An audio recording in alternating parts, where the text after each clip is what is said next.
Terima kasih Tuan Pengerusi Majelis, barisan panel hakim yang arif, penjaga detik yang patuh pada waktu dan hadirin serta hadirat yang dikasihi. Salam perpaduan, salam Malaysia Madani dan salam Malaysiaku saya ucapkan. Jiran sepakat membawa berkat, begitulah tajuk cerita perpaduan yang saya dukung pagi ini untuk menghiburkan sidang Dewan. Pada suatu pagi Ahad, Rizal, Yi dan Kumar bertemu di pekarangan kawasan kediaman mereka di Taman Sentosa. Semangat yang berkobar-kobar untuk menyertai aktiviti gotong yang akan dimulakan sebentar lagi menghiasi raut wajah mereka bertiga yang lain budaya dan lain latar belakangnya. Selamat pagi Rizal, Kumar. Awalnya sampai. Begitulah Charlie mendekati mereka sambil berjabat tangan dengan kedua-dua rakannya yang itu dikenali sejak lahir lagi. Hubungan mereka begitu erat bagai isi dengan kuku sejak mereka kecil lagi. Ke hulu ke hilir mereka tetap bersama sehingga keakraban mereka menambat hati penghuni-penghuni di situ. Tak kala mereka kusyuk berbual, kedengaran suara ayah Kumar. Jom kita ke Dewan. Mereka pun menyusun langkah mengikuti ayah Kumar yang merupakan pengerusi Persatuan Penduduk Taman Sentosa. Selepas majlis perasmian dan pengagihan tugasan oleh jawatan kuasa program gotong royong itu, para penduduk pun tunggus menjalankan kerja-kerja pembersihan. Ada yang membersihkan longkang, segelintir pula sibuk mencantas dahan-dahan pokok yang menghalang kabel elektrik sepanjang jalan. Pemuda-pemudi Taman Sentosa pula kusyuk mengecek dewan orang ramai dan pasu-pasu bunga di bebendul jalan raya. Ibu-ibu yang budiman menyediakan juara untuk semua yang bergotong royong. Warga emas juga tidak kurang hebatnya.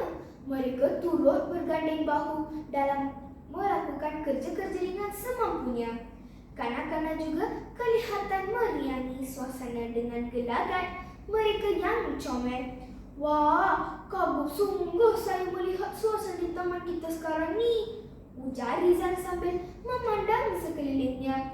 Yalah, kita ni anak-anak Malaysia, balas Selabeli sambil melemparkan senyuman. Penduduk kampung sedang bekerja sama bagai awal dengan tebing dalam menjalankan tugasan mereka. Ali, Acang, Mutu, Syati, Mak Mina, Meli, Pak Abu, ramai lagi sedang berpandih peluang dalam menjayakan program ini demi kebaikan bersama. Warna kulit, agama atau kaum tidak menghalang mereka untuk mempraktikkan nilai saling membantu ini demi kebaikan bersama.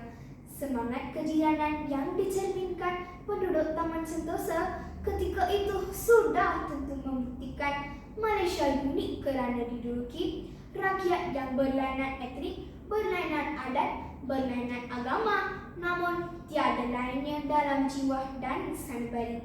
Sekitar pukul 12.30 hari, aktiviti gotong royong hampir ke penghujungnya. Tolong! Tolong! Tiba-tiba kedengaran jeritan suara yang meminta tolong. Mana tidak berbau, begitulah nasib Kumar. Sebatang dahan pokok yang digergaji Pak Abu terhempas ke atas kepala Kumar. Kumar jatuh tersungkur. Kepala dan seluruh tubuh Kumar berlumuran darah. Dia tidak sadarkan diri. Rizal dan Li menjadi tidak tentu arah. Mereka hanya mampu menangis dengan sekuat-kuatnya sambil memanggil nama Kumar. Kumar, Kumar. Kumar dikejarkan ke hospital oleh jiran-jirannya, Encik Megat dan Encik Peter. Kumar dirawat di unit kecemasan. Semua orang kelihatan rimas akibat kejadian yang tidak disangka langsung itu. Seluruh Taman Sentosa bergegas ke hospital. Bagi mereka, anak mereka juga Kumar sudah jatuh ditimpa tangga. Begitulah situasi mereka ketika itu. Doktor merawat Kumar memaklumkan bahawa Kumar kehilangan darah yang terlalu banyak. Menurut doktor, jenis kumpulan darah Kumar tiada stok di bank darah di hospital tersebut. Kumar, Kumar, janganlah kau tinggalkan kami. Suara tangis Tangisan Lee dan Rizal menyayat hati semua yang berada di situ. Mereka kelihatan pilu dan tidak larat berdiri. Usaha jiran-jiran memujuk Lee dan Rizal supaya bertenang tidak membawa hasil. Namun ayah Lee dan ayah Rizal tidak berputus asa. Mereka terus melebarkan sayap perjuangan untuk menyelamatkan Kumar. Mereka berdua berjumpa dengan semua penduduk Taman Sentosa dan meminta pertolongan supaya menderma darah kepada Kumar. Akhirnya, kumpulan darah Kumar didapati sama dengan kumpulan darah Ibu Rizal dan Encik Chong, seorang lagi jiran mereka. Titis demi titis, darah mereka berdua berpindah ke tubuh Kumar setelah kesemua prosedur selesai. Tak kala Ibu Rizal keluar dari bilik kecemasan, air mata membasahi pipinya setelah melihat Ibu Kumar, Puan Kamala, yang berlari ke arahnya sambil menyusun 10 jari. Sampai mati pun aku tak dapat balas budi kau, Lia. Sebab Puan Kamala sambil memeluk Puan Alia. Ibu Rizal, Puan Alia tidak mampu berkata apa-apa. Ayah Kumar juga mengucapkan terima kasih berpuluh-puluh kali kepada Encik Chong yang sudi menderma darah kepada Kumar. Mereka saling berpelukan. Puan Kamala yang kelihatan tidak bermaya sejak peristiwa itu tengah hari tadi ditenangkan Puan Alia. Seluruh Taman Sentosa bersatu padu berdoa agar Kumar dikurniakan kesihatan yang baik. Terkabul juga akhirnya doa mereka. Kumar berjaya diselamatkan. Kesihatannya semakin pulih. Doktor pula memberikan kepastian bahawa Kumar sudah selamat. Lee dan Rizal tidak tentu arah sekali lagi.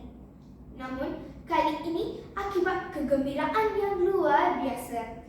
Kebersamaan penduduk Taman Sentosa membuahkan hasil yang baik. Sudah terang lagi bersulung, sepakat membawa berkat.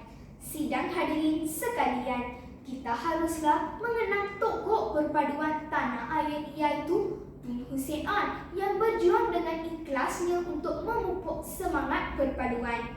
Sebagai rakyat Malaysia yang berjiwa patriotik, marilah kita bersama-sama berjuang untuk mengekalkan perpaduan. Sekian, terima kasih.